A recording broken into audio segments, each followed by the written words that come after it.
오늘 본문의 말씀은 사람을 외모로 차별하지 말라, 이런 말씀입니다. 1절에서도 그렇게 말씀하셨고 9절에서도 또 그렇게 말씀을 하셨습니다.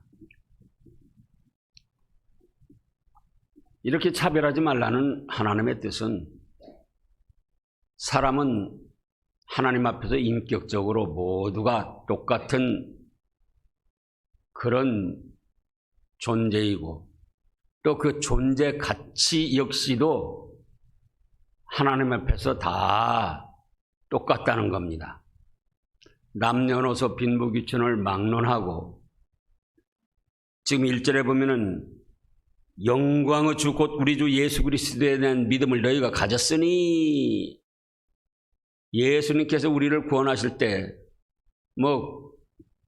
귀족이라고 해서 보혈의 은혜를 더입해 주신 것이 아니고, 가난한 사람이라고 해서 또 보혈의 은혜를 조금만 내려주신 것이 아니고, 다 똑같이 예수님 십자가의 구속의 은혜를 입혀서 죄도 사해 주시고 하나님의 자녀로 구원해 주셨다는 겁니다.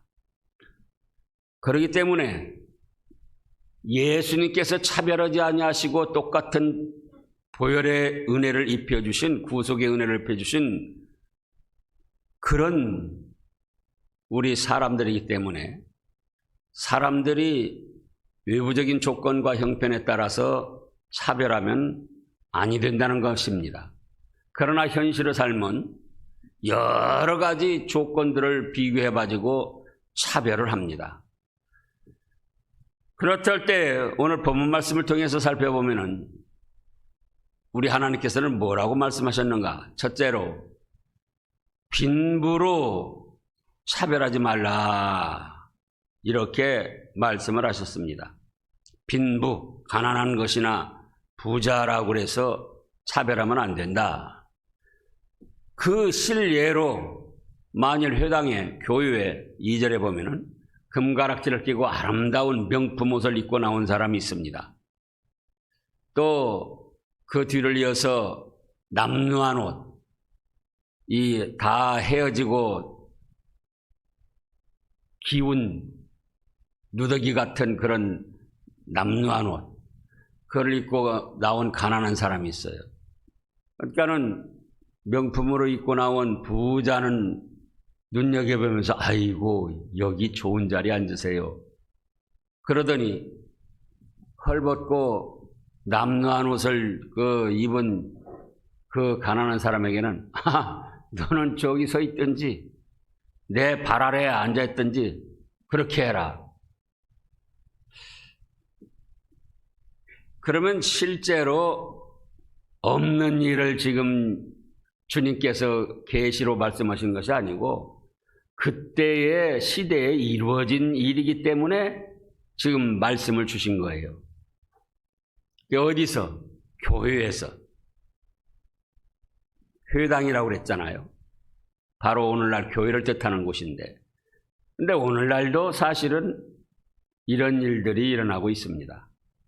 사회적으로는 말할 것도 없고 교회에서까지도 사람의 빈부귀천, 지식의 유무를 따라서 차별 대우를 한다, 그겁니다. 그러나 세상은 그렇게 돌아간다 할지라도 하나님께서는 믿음의 사람들끼리는 그렇게 하지 말라는 거예요. 그래서 첫째로 말씀하신 것이 뭐예요? 빈부로 차별하지 말라.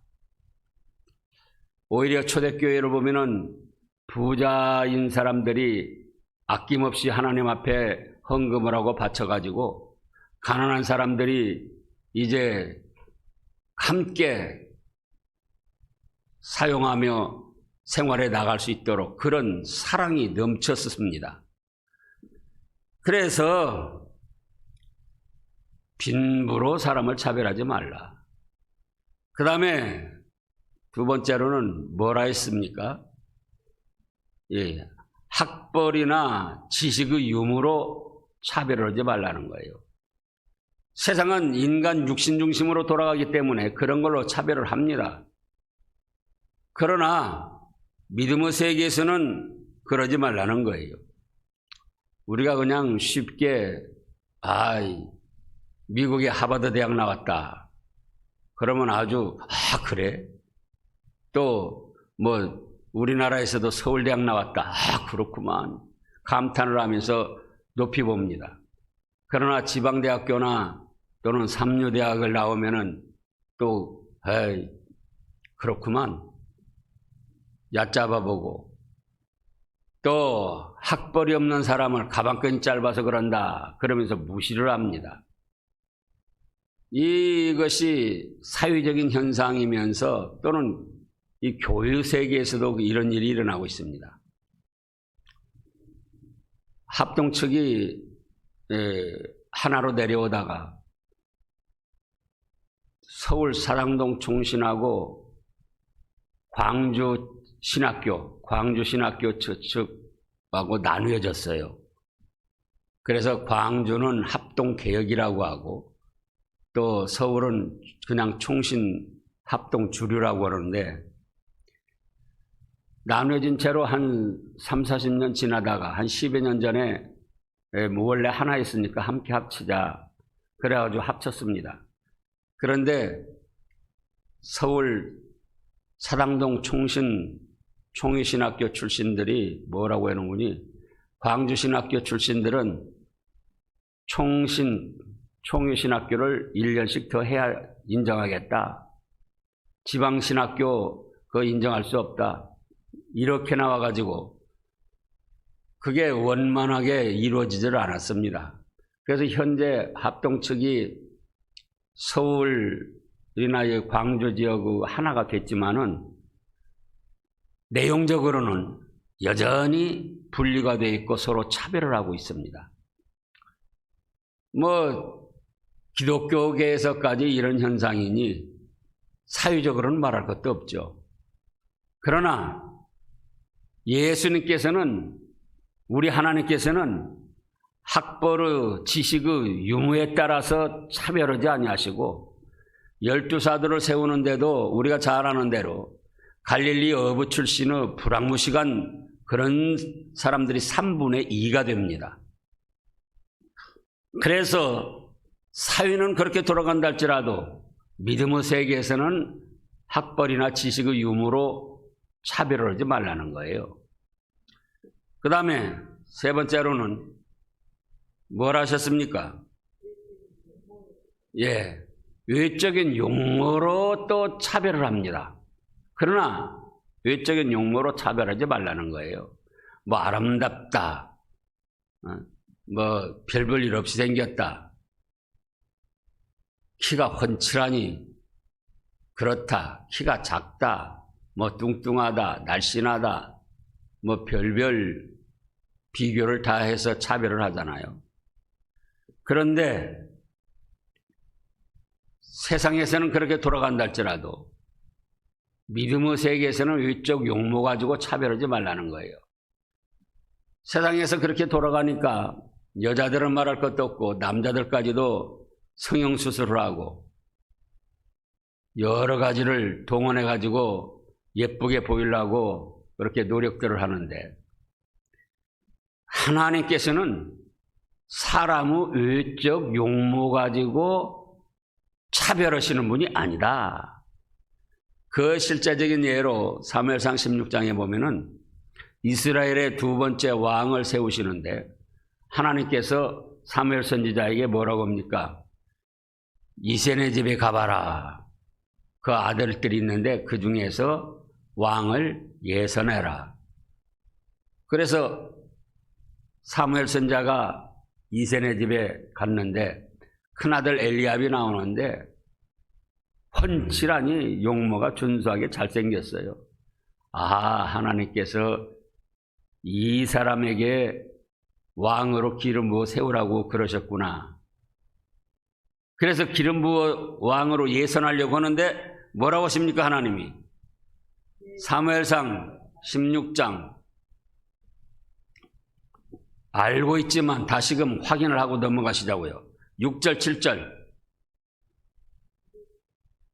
사무엘상 16장 6절 7절 이제 이새의 아들들이 오니까 사무엘 선자가 큰아들 엘리압을 보고 마음에 이르기를 여호와의 기름 부으실 자가 과연 주님 앞에 있도다 하면서 왕으로 세우려고 합니다. 그러니까 7절에 여호와께서 사무엘에게 이르시되 그의 용모와 키어를 보지 말라. 내가 이미 그를 버렸노라. 내가 보는 것은 사람과 같지 아니하니 사람은 외모를 보거니와 나 여호와는 중심을 보느니라 하시며 7 아들을 다 살폈는데 하나도 없어요. 아, 아들이 또 없습니까? 예, 막내둥이 저 8째 지금 들에서 양치고 있는데 어떻게 할까요? 아, 그거 불러오세요. 그래서 막내 다윗에게 기름을 부어서 왕으로 예비 선택을 했던 겁니다. 또 그런가 하면은 우리 예수님께서 하늘보좌를 내놓고 이 땅에 내려오시는데 명문과 귀족 출신의 집안에 탄생하실 수도 있어요. 그런데 가난한 집 목수 요셉의 집을 통해서 예수님께서 이 땅에 내려오셨던 겁니다. 그래서 우리 하나님께서는 사람의 외적 용모 또는 그 다음에 신분, 출신, 배경, 가문의 환경 또는 종이냐, 자유자냐, 경영자냐, 근로자냐 또는 권세가 있느냐 없느냐 또 지위가 높으냐 낮으냐 뭐 여러 가지를 비교하면서 차별을 하는 거예요.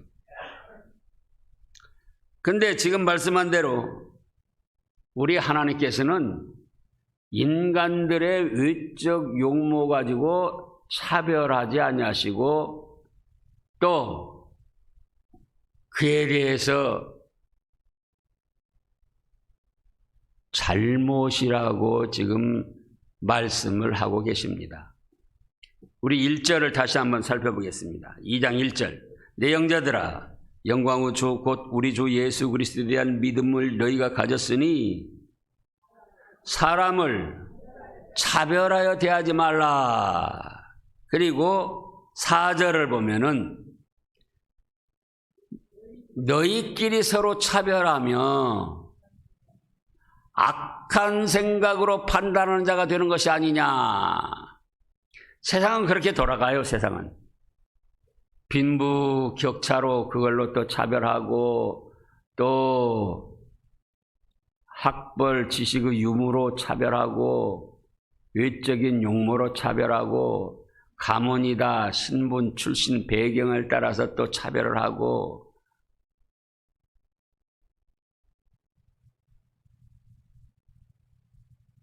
그럴 수밖에 없다 그 말씀이에요. 세상은. 그러나 너희는 차별하지 말라는 거예요. 그래서 다시 2장 9절을 보면은 만일 너희가 사람을 차별하여 대하면 뭐라 했습니까? 죄를 짓는 것이니. 뭘 짓는 거예요? 우리가 너무나도 쉽게 차별을 하는 거예요. 여러분들 실제 생활을 살펴보시라고요. 어제도 그 목사님 장모님이 소천하셔가지고 저 위에 갔다 왔는데 뭐 화환이 한 100여 개 되고 그 근조 바구니 그 재단 사진 있는 데다가 영정 있는 데다가 놓은 것만 해도 뭐 한 그 근조 바구니가 대개 하나나 2개, 3개, 4개 뭐 많아야 5-6개 되는데 한 40-50개 되는 거예요. 그냥 그걸로 꽉 찼어요. 앞이. 사람들이 야, 다 대단하다. 그 화환 온 것도 보니까 다 뭐 아주 이름 있는 사람들 뭐 기업도 그렇고 이 기독교계에서도 그렇고 그러더라고요. 아, 대단한 집안이다. 제 마음속에도 그런 마음이 일어나요. 그 옆집에 보니까는 환 한 서너 개 놓고, 아, 참 그렇구나. 근데 그렇게 차별하지 말라는 거예요. 그렇게 차별하는 건, 세상은 그렇게 돌아간다 할지라도 그렇게 해서 차별을 하는 거는 무엇이라고요? 죄를 짓는 것이고 악한 생각으로 판단하는 것이고 율법을 범하는 범법자다. 그래서 세상이 그렇게 돌아가고 우리 마음속에서도 그런 것이 조금씩 꿈틀꿈틀하지만 그런 것은 죄를 짓는 것이라 생각하고 똑같은 마음으로 존귀하게 여기고 대할 수 있도록 그렇게 자기 자신을 가다듬어 가라는 것입니다. 남녀노소 빈부 귀천을 막론하고 똑같은 사랑으로, 왜? 예수님께서 똑같이 보혈의 은혜를 베풀어 주셔서 하나님의 자녀로 삼아 주셨습니다. 그렇기 때문에 하나님께서도 차별하지 아니하시고 또 우리에게 차별하지 말라신 것을, 우리가 세상의 흐름을 따라서 우리 육신의 부패한 성질을 따라서 인간 개인 비교하면서 차별하면은 그건 무엇이다? 죄라는 거예요, 죄. 우리 하나님께서는 지금까지 살펴본 대로 외부적인 환경이나 어떤 외적인 것 가지고 우리를 차별하고 살피시는 것이 아니고 하나님이 우리를 살피시는 것은 오직 중심의 믿음입니다. 이 사실이 얼마나 감사한지 몰라요. 자, 외적인 용모 가지고 하나님이 사랑을 하시고 안 하시고 그러면 여기 외적인 용모로 하나님 앞에 사랑받을 만한 용모가 몇 분이나 됩니까? 빈부로 차별해서 우리를 구원하시기로 말하면 우리 교회에 100억 재산 가지는 분이 몇 분이나 될지 모르겠어요. 100억도 안 되는 재산 가지고 하나님의 사랑을 받을 수 있습니까? 하나님이 차별하신다면 적어도 1000억은 되든지, 예? 그래야지. 그래서 세상은 그렇게 돌아가지만 하나님께서는 우리를 차별하지 아니하시고 예수님을 믿게 하셔서 똑같이 구원해 주시고 천국 복락을 주시기 때문에 너희도 차별하지 말라는 거예요. 그래서 우리 하나님께서 우리 인생들을 살피시는 것은 뭐냐 그러면 중심의 믿음이다. 이제 그 부분을 좀 살펴보겠습니다. 자, 마태복음 8장을 보면은 거기 로마에서 파견된 백부장이 나옵니다. 당시 로마가, 이탈리아가 그 중동 지역을 다 지배하고 있었기 때문에 이스라엘도 로마에서 파견된 백부장, 파견대장이 있었는데 그가 자기 하인이 병이 들었어요. 근데 지금 시대도 아니고 지금부터 2000년 전에 하인이 병들었다고 얼마나 주인이 애를 태우는 사람이 있습니까? 고치려고 힘쓰는 사람이 얼마나 있어요. 그런데 이 백부장은 예수님 앞에 나와서 자기의 파견대장의 그 체면, 자존심을 다 내려놓고 예수님, 내 하인이 병들어 죽게 생겼으니 좀 병 좀 고쳐주세요.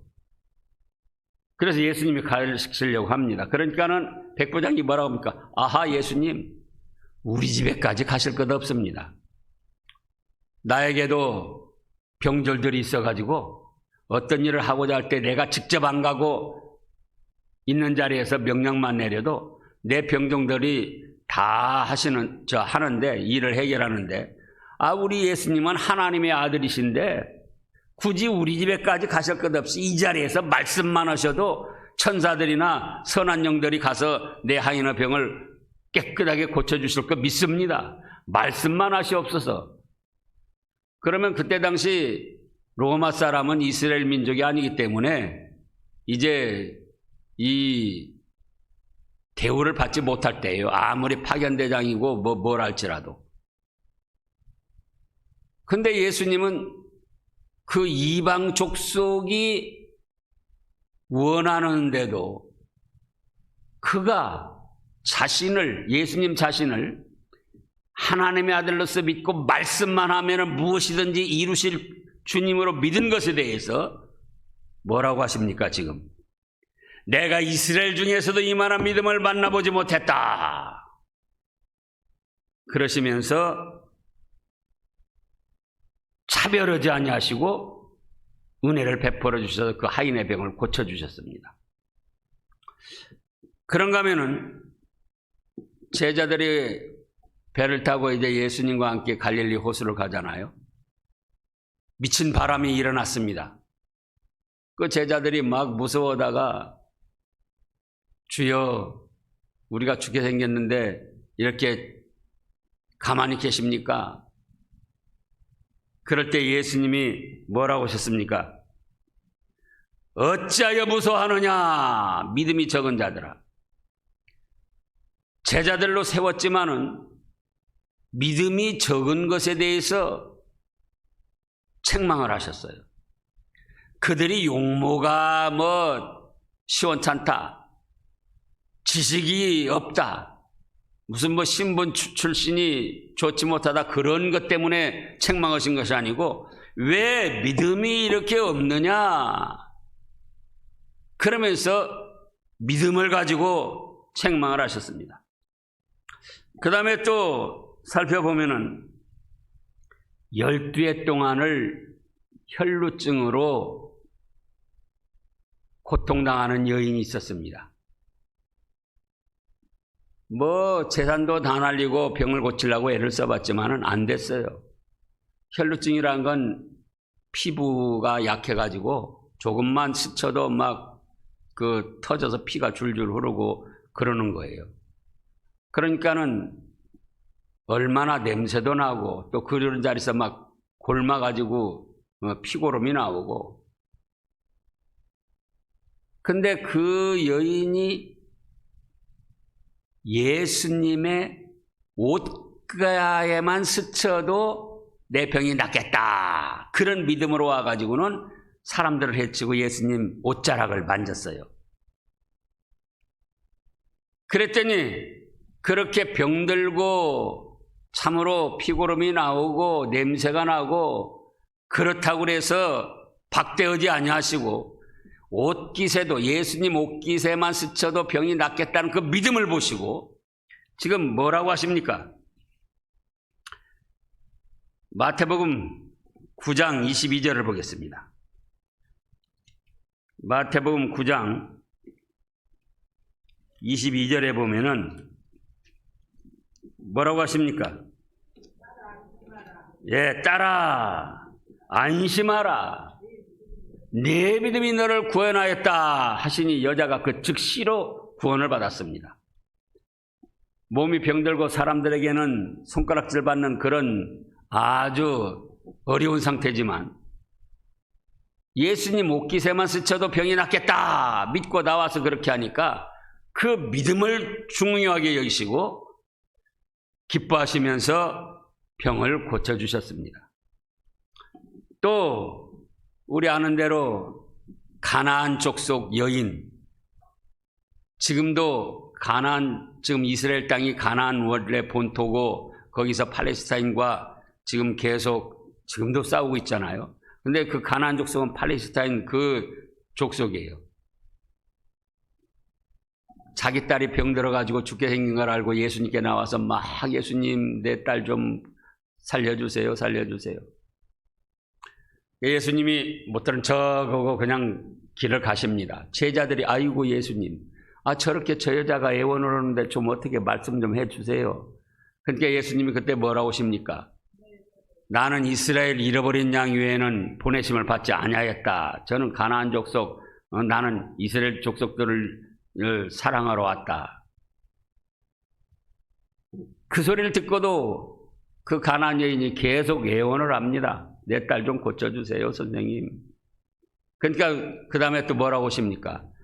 자녀의 떡을 취하여 개에게 던지는 것이 마땅치 않다. 그러면 개 취급을 하는 거예요, 지금. 그런데 그 여인이 뭐라고 합니까? 병 안 고쳐주려면 그만이지 개 취급을 해? 예수라는 사람이 그럴 수가 있어? 아니고, 주여,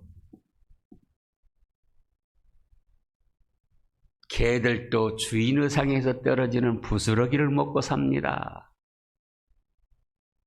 개 취급을 당하면서도 부스러기 은혜라도 받고자 해서 사모를 하니까 그때 뭐라고 합니까? 예수님이 뭐라고 하셨어요?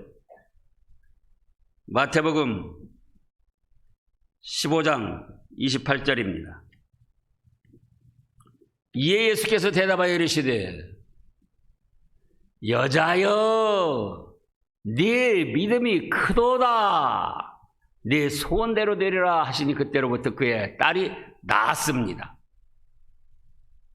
그러니까는 우리 하나님께서는 사람을 뭐 돈이 없다 있다 학식이 좋다 나쁘다 무슨 뭐 병이 들었다 건강하다 뭐 용모가 예쁘다 또 변변치 못하다 신분이 어쩌다 그런 거 가지고 차별하시는 것이 아니고 그 사람 마음 중심에 참된 믿음이 있느냐 없느냐 외부적인 조건을 갖추지 못했어도 믿음이 진실하면은 은혜를 베풀어 주시고 사랑해 주시고 귀중히 여기시고 쓰셨습니다.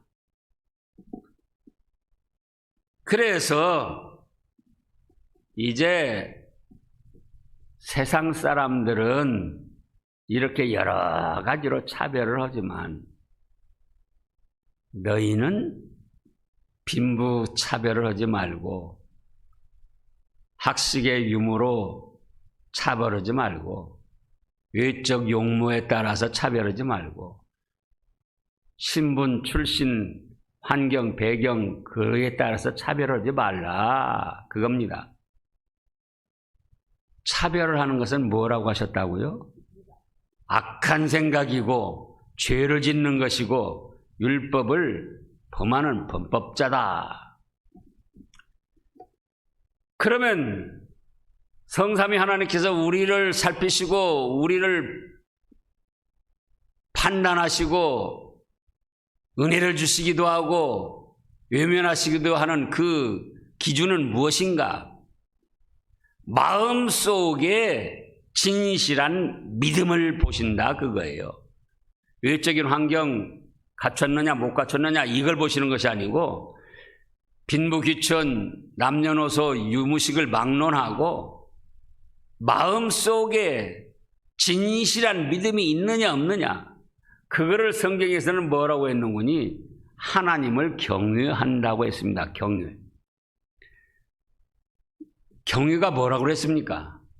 하나님과 그 말씀을 거역하면 나에게 큰 화가 미치는 줄 알고 큰일 나는 줄 알고 그 말씀을 거역하지 않고 순종하고 하나님을 섬기려고 벌벌 떨면서 두려워하며 섬기는 것이라 했습니다. 근데 그것만 가지고는 우리가 옥죄어 가지고 억압돼서 살 수가 없어요. 그러면 또 뭐냐? 하나님과 하나님의 말씀을 순종하면은 하늘과 땅에 신령한 기름진 복이 다 나에게 온다. 그러니까 기쁘고 즐겁고 감사하며 하나님을 섬기는 것을 경외라 그런다 했습니다. 그 실제로 예를 찾아보면은 창세기 22장을 보겠습니다. 아브라함이 100세의 아들을 독자 이삭을 낳았는데 하나님께서 아브라함이 성장했을 때에 그 독자 이삭을 번제로 바치라고 했습니다. 번제가 뭡니까? 불태워 바치라는 거예요. 아니 그냥 바치라고 그런 것도 안타까운 일인데 그 멀쩡히 성성한 20대 이적 득작의 아들을 불태워서 번제로 바치라는 겁니다. 그런데 아브라함은 그 말씀을 듣고 뭐라고 그랬습니까? 아침이 일찍이 기쁘고 즐거운 마음으로 일어나서 장작을 패고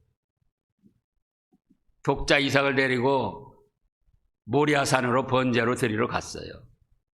그래가지고는 장작더미 쌓아놓고는 그 위에 묶어서 놓고는 칼을 들이대서 번제로 드리려고 합니다. 근데 그때 하나님의 천사가 뭐라고 합니까? 창세기 22장 10절부터 보면은 손을 내밀어 칼을 잡고 그 아들을 잡으려 하니 여호와 사자가 하늘에서부터 그를 불러 이르되 아브라함아 아브라함아 하시는지라 아브라함이 이르되 내가 여기 있나이다 하매 12절 사자가 이르시되 그 아이에게 네 손을 대지 말라 그에게 아무 일도 하지 말라 네가 네 아들 네 독자까지도 내게 아끼지 아니하였으니 내가 이제야 네가 하나님을 경외하는 줄을 아노라. 하나님을 어떻게 하는 줄 알아요? 경외. 독자 이삭을 바치라고 했지만은 그 말씀을 거역하면 큰 화가 자기에게 미치는 줄 알고 두려운 마음으로 그 말씀대로 순종하려고 애를 썼고 그런가 하면은 그렇게 하면은 하늘과 땅에 기름진 신령한 축복이 다 나에게 온다.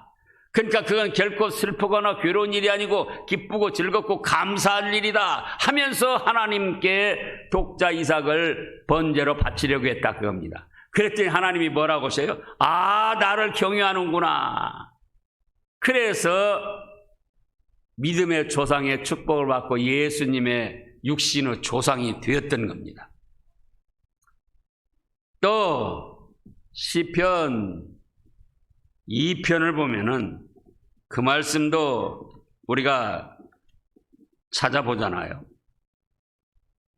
시편 2편 11절입니다. 그 전후 말씀도 있는데 시편 2편 11절 여호와를 경외함으로 섬기고 떨며 즐거워할지어다. 경외함으로 섬기는데 그 말씀을 거역하면 큰 화가 미치는 줄 알고 두려워 떨며 섬기고 그런가 하면은 그 말씀대로 순종하면은 하늘과 땅의 모든 축복이 나에게 온다 해서 어떻게 하라고요? 즐거워하며 기뻐하며 소망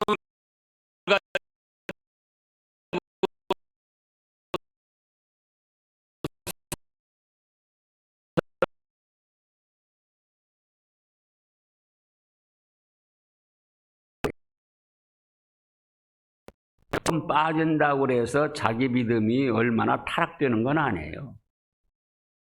되게 그렇게 생각합니다. 아, 내 형편이 그러니까 뭐 내가 한번 빠졌다고 그래서 뭐 내 믿음 팔아먹는 것도 아니고 내 믿음 변하는 것도 아니다. 형편상 그럴 뿐이다. 그런데 그건 경외하는 게 아니에요. 한 번이라도 하나님께 예배드리는 시간에 불참하면 그만큼 죄송스럽고 부끄러운 줄 알고 두려운 마음으로 떨며 참여하려고 애를 쓰고 그러면서 또 뭡니까? 아, 내가 이렇게 한 번이라도 빠지지 않고 참여하려고 하면 하나님이 기쁘게 받아주시고 하늘과 땅의 신령한 축복으로 나와 우리 자손들에게 복을 베풀어 주실 것인데 참 얼마나 고맙고 감사하냐. 그렇게 즐거움으로 예배에 참여해서 하나님을 섬기라는 거예요. 그것이 하나님을 경외하는 거예요. 그래서 모든 일들이 그렇다 그겁니다. 때를 따라 하나님의 말씀을 주시고 성경 이 설교를 통해서도 말씀을 받을 때 그것이 자기 형편에 자기 생각이 안 맞아도 성경 말씀에 근거한 거라면 자, 차별하지 말라. 성경 말씀에 근거한 거지 목사가 뭐 임의로 지금 무슨 뭐 철학적인 말을 합니까? 차별하면 뭐다고요? 악한 생각이고 죄다. 그러니까 세상이 그렇게 돌아가고 나에게도 사람을 차별 대우하고 싶은 것이 꿈틀거리지만 차별하지 말고 어째요? 똑같이 존귀하게 대우하려고 힘을 쓰는 거예요. 그렇게 하면 하나님이 나에게 하늘의 신령한 복을 주실 것이다. 기뻐하며 즐거워하며 감사하며. 우상을 섬기는 것도 마찬가지입니다.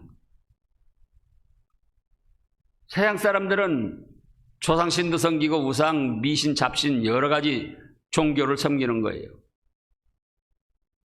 그러나 하나님을 경유하는 사람은 오직 하나님이시지 다른 것을 신으로 인정하고 존중하면 안 되는 거예요. 그래서 세상 사람들은 범종교, 범신론으로 나갑니다. 모두가 다 각자 신이 있고 다 나쁜 건 아니고 어떤 것이든지 한 가지 믿으면 된다. 서로 존중해줘야 된다. 그건 뭐예요? 하나님을 경유하는 게 아니에요. 오직 하나님 한 분, 예수님, 성령님, 삼위일체 하나님만이 나의 경배의 신이십니다 하고 하나님만을 섬기려고 행여나 다른 것을 신으로 인정하고 존중할까 봐 벌벌 떨며 두려워하며 그런가 하면 이렇게 하나님을 유일하신 하나님으로 믿고 섬기면은 하늘과 땅의 모든 축복이 나에게 온다 생각하니 기쁘고 즐겁고 감사해서 하나님만을 섬긴다 그 말씀이에요. 그래서 얼마나 하나님을 경외하느냐, 그 믿음을 보시고 우리 하나님께서는 사랑을 베풀어 주시고 축복하시고 영광스럽게 해 주십니다.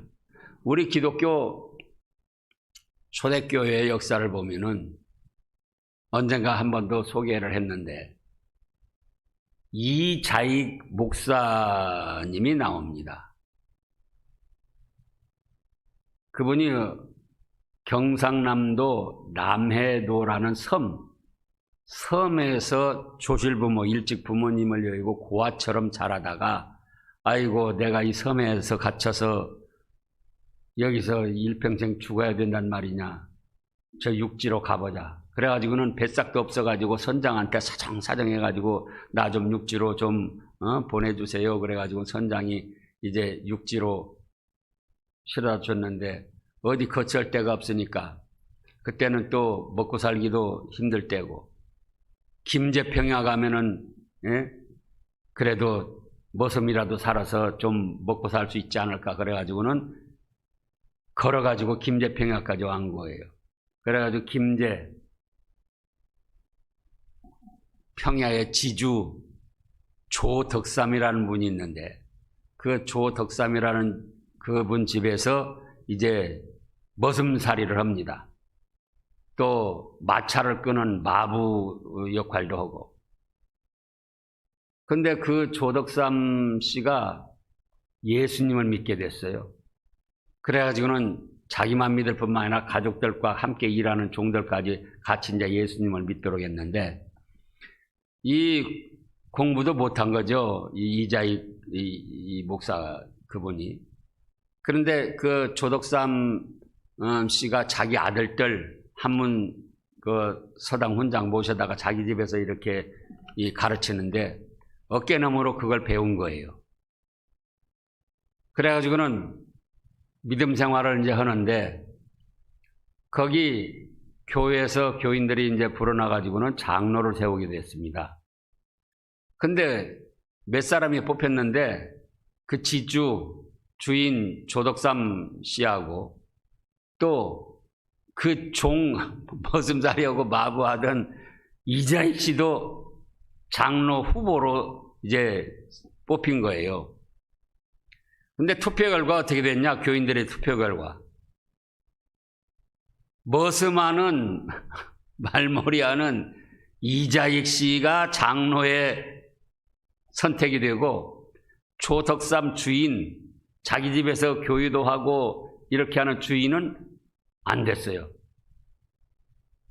그게 얼마나 기가 막힌 일입니까? 그런데 조덕삼 씨가 다하니 일어나가지고 그때는 영수라고 그랬어요. 장로 되기 전에 집사 위에 영수라는 직이 있었는데 조덕삼 영수가 일어나가지고 오늘 우리 금산교회에서는 아주 훌륭한 일을 한 것입니다.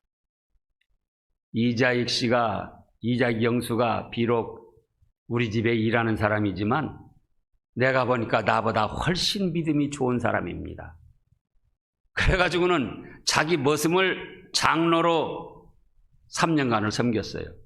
그래가지고 그 다음에 이제 조덕삼 씨도 3년째 되던 해에 장로가 됐는데, 이자익 씨가 믿음이 좋고 그러니까 이 조덕삼 장로가 신학을 시켰어요. 이자익 자기 머슴하던 사람을 장로로 세우고, 장로를 세운 다음에 또 신학을 해가지고는 목사가 되니까는 자기 집 머슴하던 사람을 자기 교회, 금산교회에 담임 목사로 모신 거예요. 뭐 하던 사람을요? 자기 집에 머슴하던 사람, 마부 노릇하던 사람. 그래가지고는 그 이자익 목사 그분이 이제 훌륭하게 자라가지고 당시에 총회장을 대한예수교 장로회, 이제 그때는 그 하나로 있을 때예요. 장로회 총회장을 3번이나 하셨어요.